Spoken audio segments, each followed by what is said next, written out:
Sunod na umanong paaresto ng International Criminal Court o ICC si Vice President Sara Duterte. Base yan sa impormasyong nakuha umano ni Senator Amy Marcos. Nasa frontline balitang yan si Mean Los Baños. PNP officials. Yes sir, oo. Na ako sa listahan, daghan kaayo mi nga naa sa listahan sa ICC. Nahibaw ko ana kay pag-abot na ko dito natingala ko nga nung sa sugod pwede pa ko mobisita kada adlaw. Giundang nila pagkahuman ilahan ang gina-record ang mga ginaistoryahan namo ni Pangulong Duterte. So nasabtan ako nga nagapaminaw sila sa amo ang ginaistoryahan kay ang ilahang huna-huna ang amo ang ginaistoryahan kung unsa ang kaso ug unsay ginabuhat sa kaso ginabuhat nato sa kaso dinhi sa Pilipinas o mga strategy sa kaso.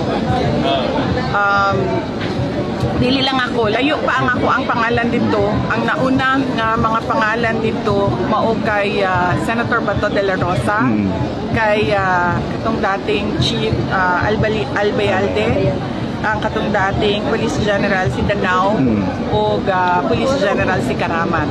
Napo dito ang pangalan ni Bongbong. Mauna usas ila bago ako. Thank you, Madam President.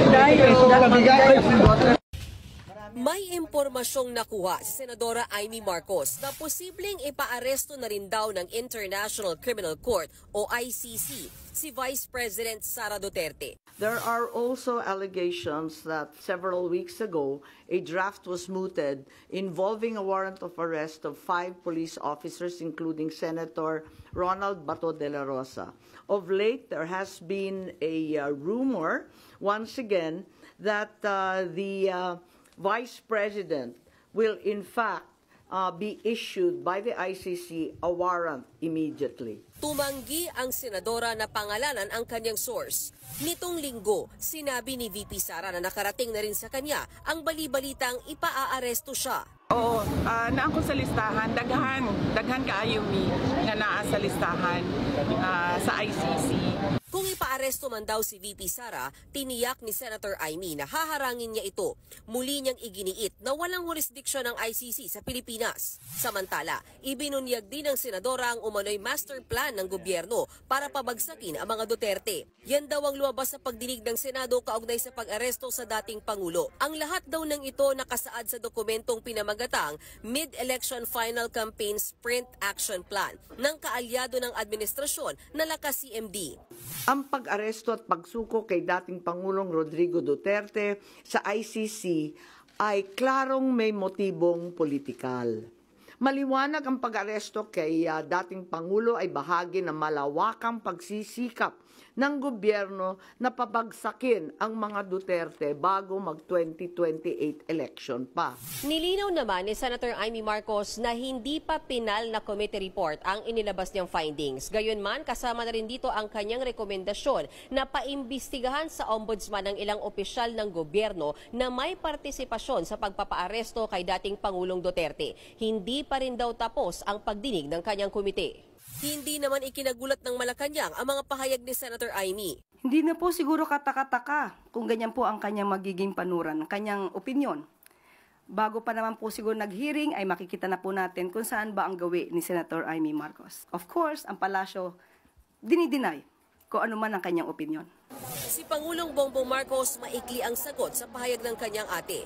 Everyone's entitled to their opinion.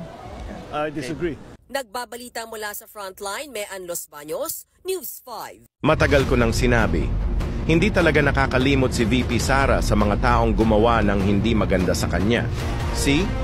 Tinira kayo sa mga sarili niyong baluarte. Yan ang patunay na lintik lang ang walang ganti. Pag hindi niyo mapapabagsak si VP at nakasurvive yan, buti pa tumalon na lang kayo sa bangin. Dahil hindi yan titigil hanggang hindi yan nakakaganti. Nakita nyo ginawa pang slideshow ang mga mukha ninyo sa stage. Malalagot talaga kayong lahat pag naupo yung presidente. Si PRRD na ang nagsabing mag-ingat talaga kayo sa kanya. Hindi yan gaya ng ibang taong marupok. Na konting sorry at paawa lang ayos na. Hindi nyo ba naalala ang sinabi ni VP na walang halaga ang sorry? Dahil ang sorry para lang yan sa hindi sinasadya. Ang ibig niyang sabihin, kahit pa mag-sorry kayo, damage has been done. Walang ibang solusyon. So paano ba yan, di bilis-bilisan nyo na lang and good luck na lang sa inyo. Tutal ginusto nyo naman yan.